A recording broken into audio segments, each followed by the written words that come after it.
Hello. Hello. Welcome to Rainy Day Podfic. I'm your host, Jay, Pan, or Bean, whichever you prefer, or come up with a new name for me and put it down in the comments. Finally. Sorry. Today I will be reading Prelude, Maxixe by Orphan Account on AO3. This is part 1 of a series called Barrel. Actually, let me see how long the series is. There are 2 works in it for a total of 11,098 words. It is an abandoned, unfinished, and discontinued work. There's Prelude Maxixe, I think I said that right, and Interlude Morganite, both by the same person. Maxixe is 5 chapters for 9,957 words, and Morganite is 1 chapter for 1,141 words. So, Prelude Maxixe by Orphan Account. Summary: Midoriya Izuku, a quirkless Deku, a quirkless loser. It always seemed like the world would never begin to look brighter for him, but then he met Shoto. A boy he kept bumping into, a boy who was always in pain, a boy who was always running. Maybe, just maybe, meeting Shoto will make his terrible days a little better, even if that involves breaking the law just a tiny bit. Or the first part of my Vigilante Shoto / Vigilante Deku AU. This is how they met, and it's pretty important to the story, so don't skip this. Basically the introduction for our main 2 characters. Izuku dragged his feet over to the small cafe, visibly lighting up at the sight of the cream-colored sign. The world around the cafe seemed to literally brighten, clouds becoming fluffier and trees growing greener. No matter how bad the teasing, as he'd like to call it, at school got, coming to the strawberry and coffee-scented shop always cheered him up. Stepping through the door, he heard the familiar small ding of a bell and a lively yet mellow voice greet him. "Welcome to Illumination. What do you want today, Izuku?" He smiled widely at the mauve-haired girl, looking around the clear display. He knew that Hako, the owner of the bakery and the girl currently at the register, loved trying new recipes and adding seasonal specials. Glancing around, he spotted a new dessert he hadn't seen the last time he stopped by. Several different flavors of donuts were lined in the small pastry bins, along with even more cakes and muffins. Izuku hopped between the clear display, trying to decide on a single treat.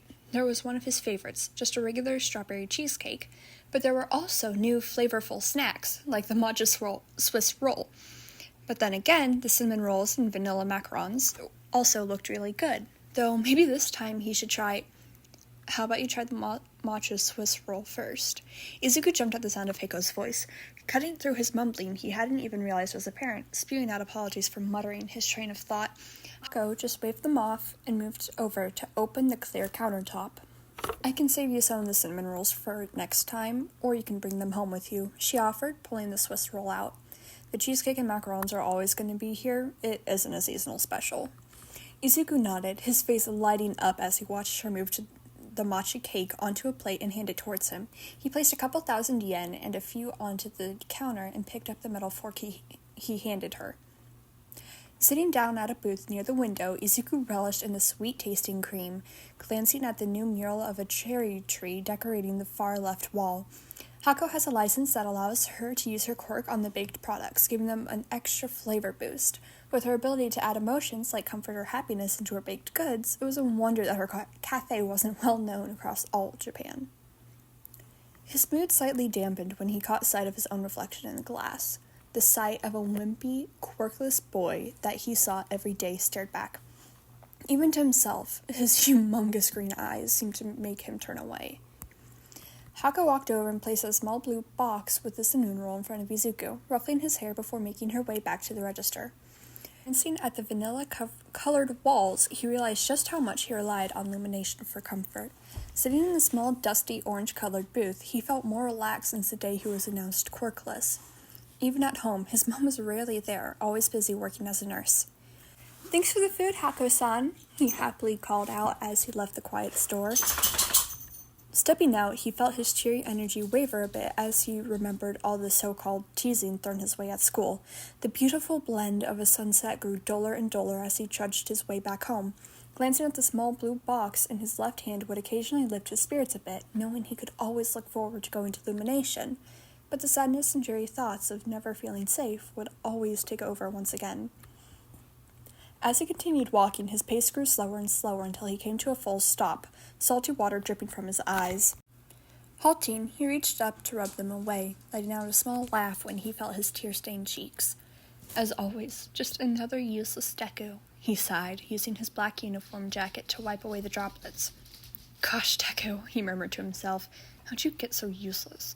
How are you supposed to become the #1 hero like this? Might as well give up on your dreams now, right? He willed his feet to keep carrying him, though they clearly didn't want to. As he continued, slowly dragging his feet across the asphalt, he came to the stop at the sound of rustling. Looking around, he silently cursed himself. Such a useless crybaby in the midst of his self-deprecation. He strayed from the road and turned a wrong corner. Peeking around the side of the building, he noticed a white-haired boy sitting on the ground, grabbing his arm. Patting his way over, he tapped the boy's shoulder, only for him to jump a good 5 feet away from Izuku and swing his arm towards him. Unfortunately for the boy, it was his apparent injured arm. The boy winced, watching as the blood gushed out of the giant wound. Izuku moved closer, hoping he wasn't mumbling. Are you okay? The boy flinched away and turned his head to look up at Izuku, giving him a clear view of his face. Surprise took Izuku, along with splotchy pink cheeks as he stared at the striking, half-covered face of a boy. He had blood-red and ice-white hair that was split directly down the center, so different from Izuku's own unruly green hair. Though some of the white half was mixed in with the red to cover the left side of his face, his visible eye was a frozen slate gray, contrasting the rest of his pale skin that was covered in red. They were definitely burn marks. After all, it took one to know one. Stop talking about me, the heterochromatic boy hissed. Sorry, I didn't... Sorry, I'm... Sorry, Izuku stuttered, flailing his hands around. The boy glared at him, a piercing gaze that made Izuku want to shrink in on himself. I just wanted to... Are you okay? He tried. Those look like they hurt. Sorry, that's a stupid question. They probably hurt, right? Sorry, Izuku kept spewing apologies, trying to get himself out of the situation. Clearly, whoever this was didn't want him in his business. No, a quiet voice said, jolting Izuku out of his stuttering. It's okay. It doesn't hurt that much. The boy was staring down at his arm, silently glaring at the burns which seemed to cover his entire left half, with a few traveling onto his right. He was wearing a middle school uniform, so Izuku assumed he was in the same grade as him, though the boy was clearly a lot taller than him and was wearing teal sneakers as opposed to his blindingly red ones. Wincing at the pain the split-haired boy must have been feeling, Izuku shuffled over, dropping his yellow backpack next to him. The boy flinched and turned to look at Izuku like he was crazy. I have burn cream, he offered. If you want to use some. Izuku knew his face was probably a flaming mess, a combination of his own self-embarrassment and how pretty the stranger's eyes was. All he could do was hope that he didn't crack under his own nerves of talking to someone. He'd never be a hero if he couldn't even try to help someone else. Shoto, the boy murmured, making Izuku stare at him in confusion. My name's Shoto. Izuku's eyebrows shot up in surprise before he started grasping at his words to give Shoto a semi-normal reply. I'm Izuku Midoriya, he stammered, fidgeting with his fingers. Shoto looked away from him, running his right hand over his left arm. I don't need your burn cream. I can heal myself, he said as a web of ice covered his limb. Izuku frantically searched for the right words to use. Wouldn't that scar, though? Putting ice on the burns, I mean, he quickly added, hands flying around in hopes to fix a non-existent misunderstanding. Shoto stopped, bringing his right hand up to touch his face before swiftly dropping it again. It'll be fine, he murmured, before following with an even quieter sentence Izuku couldn't quite catch, though it sounded like, wouldn't be the first ice burns I get anyways. Though the sentence he partially heard did trouble him, Izuku decided not to push. After all, he would also find it weird if a stranger decided to ask him about all the traumatic events in his life. So the only thing he could do was sit in awkward silence as he watched Shoto use his quirk. Izuku watched in fascination as the almost clear frost climbed up the entirety of Shoto's arm. He certainly had to have had a lot of practice to be able to create such a thin layer of ice, but Shoto looked around his age. Izuku was pretty sure he wasn't a hero in training. he'd been watching all of the sports festivals from the major hero schools. Hesitantly, he sat down on the concrete ground next to Shoto. What's your quirk? Is it just ice or temperature control? He made sure to catch himself from mumbling, otherwise he'd spew out an entire outpour of questions. Shoto looked up at him, surprising Izuku, a faraway look on his smooth face that almost looked angry. It's just ice, he mumbled, moving his right hand to cover his left. Really? That's so cool, Izuku exclaimed, his eyes lighting up like he was just granted a quirk. How far's your range? How much can you make? Do you draw the ice from the water in the air? What drawbacks does your quirk give you? Can you... You're muttering, Shoto stated. But I can freeze an entire building, I guess. The ice does come from the water in the air, but I'll get frostbite if I use my quirk too much. The white-haired boy grimaced at the last answer, like there was a story behind it. But Izuku didn't pay it much mind. Rather, he filed that answer away for a better time to ask about it, or to not question it at all. It wasn't his business, but his inner heroic self was begging him to ask if Shoto was okay. You understood that? Izuku asked, disbelief lighting his words. I mean, sorry if the muttering is too annoying. I'll stop. Though at the moment he was surprised that Shoto had even answered his muttering. Kachan said it was annoying and would just call him Stupid Deku whenever he did so. Everyone else at school agreed anyway, so it's not like anyone had ever actually answered him.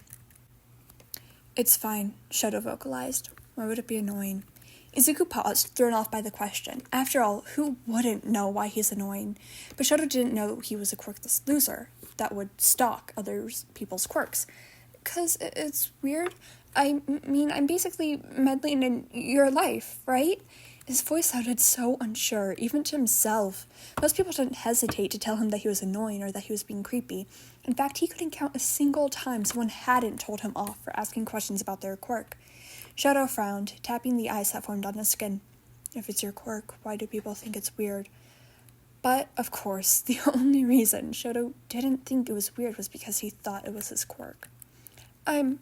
It's not my quirk, Izuku stammered. I'm quirkless. Despite it being the utter truth, he still whispered the last two words.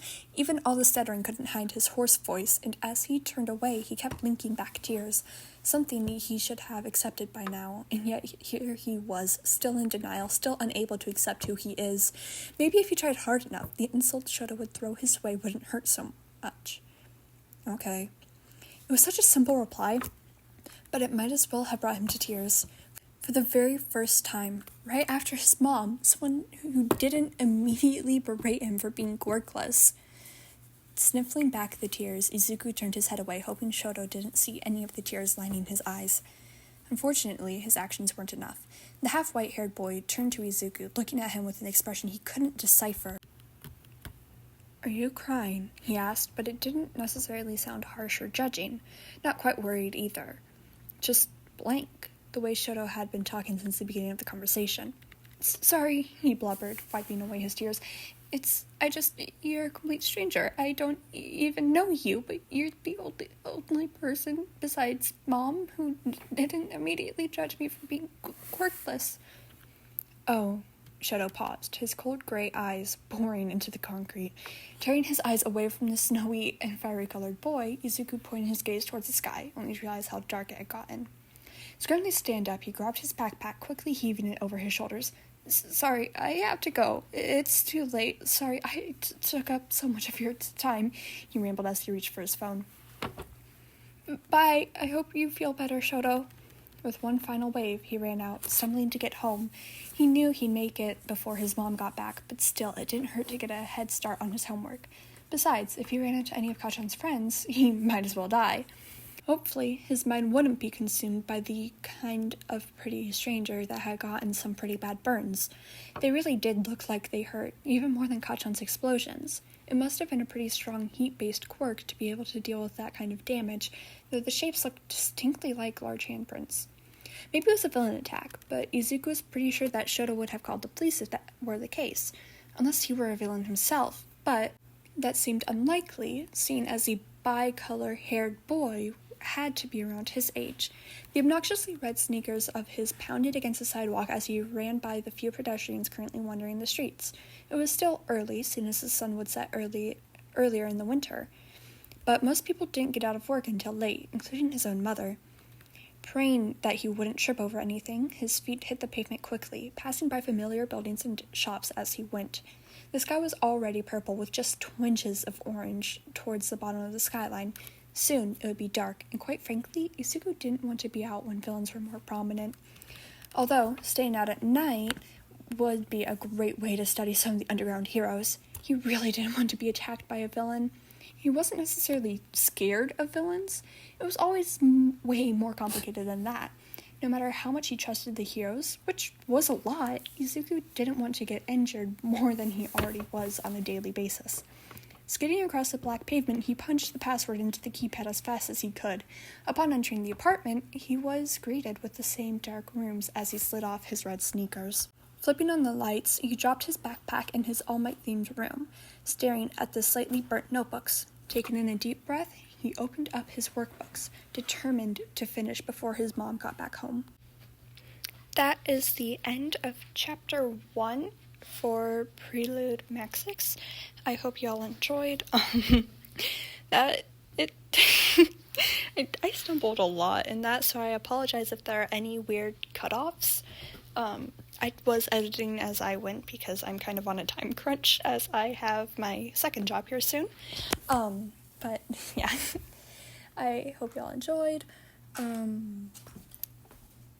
Sorry, I'm really bad at talking. Sorry if you heard any weird noises in the background too. That would be my sister's dog who I have to watch over as I'm home alone currently. Also the only time I record, so my schedule will definitely be a bit weird. Yeah, words.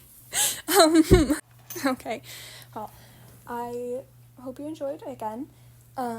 Make sure you remember to eat as much as your body can handle. You know, different people eat different amounts, no shame in that.